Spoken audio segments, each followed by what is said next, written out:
ಕೊಡಗು ಸಂಪಾಜೆ ಶ್ರೀ ಪಂಚಲಿಂಗೇಶ್ವರ ದೇವಸ್ಥಾನದ ಕಾಲಾವಧಿ ಜಾತ್ರೋತ್ಸವವು ಏಪ್ರಿಲ್ 11 ಮತ್ತು 12ರಂದು ನಡೆಯಲಿದೆ. ಆ ಪ್ರಯುಕ್ತ ಗೊನೆ ಮುಹೂರ್ತ ಕಾರ್ಯಕ್ರಮ ನೆರವೇರಿತು.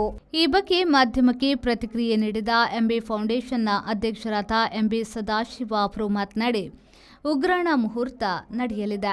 ಏಪ್ರಿಲ್ 11ರಂದು ವಿವಿಧ ಧಾರ್ಮಿಕ ಮತ್ತು ಸಾಂಸ್ಕೃತಿಕ ಕಾರ್ಯಕ್ರಮ, ರಂಗಪೂಜೆ, ಅನ್ನಸಂತರ್ಪಣೆ ನೆರವೇರಲಿದೆ.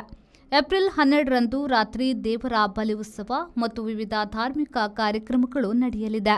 ಈ ಜಾತ್ರಾ ಮಹೋತ್ಸವಕ್ಕೆ ಎಲ್ಲರೂ ಆಗಮಿಸಿ ಶ್ರೀದೇವರ ಗಂಧ ಪ್ರಸಾದವನ್ನು ಸ್ವೀಕರಿಸಬೇಕು ಎಂದು ಹೇಳಿದರು. ಕೊಡಗು ಸಂಪಾಜೆ ಶ್ರೀ ಪಂಚಲಿಂಗೇಶ್ವರ ದೇವಸ್ಥಾನದ ಕಾಲಾವಧಿ ಜಾತ್ರೆ ದಿನಾಂಕ 11/4/2025ರಿಂದ 12/4/2025 ನಡೆಯಲಿಕ್ಕಿದೆ.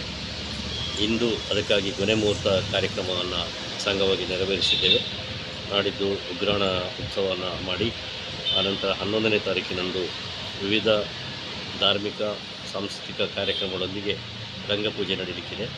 ಮಹಾ ಅನ್ನಸಂತರ್ಪಣೆಯನ್ನು 11 ಮತ್ತು 12ನೇ ದಿನ ಮಾಡಲಿಕ್ಕಿದ್ದೇವೆ.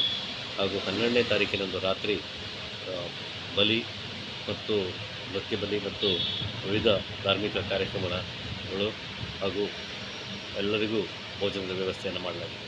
ಈ ಜಾತ್ರೆಯಲ್ಲಿ ಸಾವಿರಾರು ಮಂದಿ ಭಾಗವಹಿಸುವ ನಿರೀಕ್ಷೆ ಇದೆ. ಈ ಜಾತ್ರೆಗೆ ಎಲ್ಲರೂ ಬಂದು ಶ್ರೀದೇವರ ಪ್ರಸಾದವನ್ನು ಸ್ವೀಕರಿಸಿ ಪಂಚಲಿಂಗೇಶ್ವರನ ಕೃಪೆಗೆ ಪಾತ್ರರಾಗಬೇಕು ಅಂತೇಳಿ ಮುಕ್ತೇಶ್ವರ ನೆಲೆಯಲ್ಲಿ ನಿಮ್ಮೆಲ್ಲರಲ್ಲೂ ಪ್ರಾರ್ಥಿಸ್ತೀನಿ. ಪುಷ್ಪರಾಜ್ ಶೆಟ್ಟಿ, ವಿ4 ನ್ಯೂಸ್, ಸುಳ್ಯ.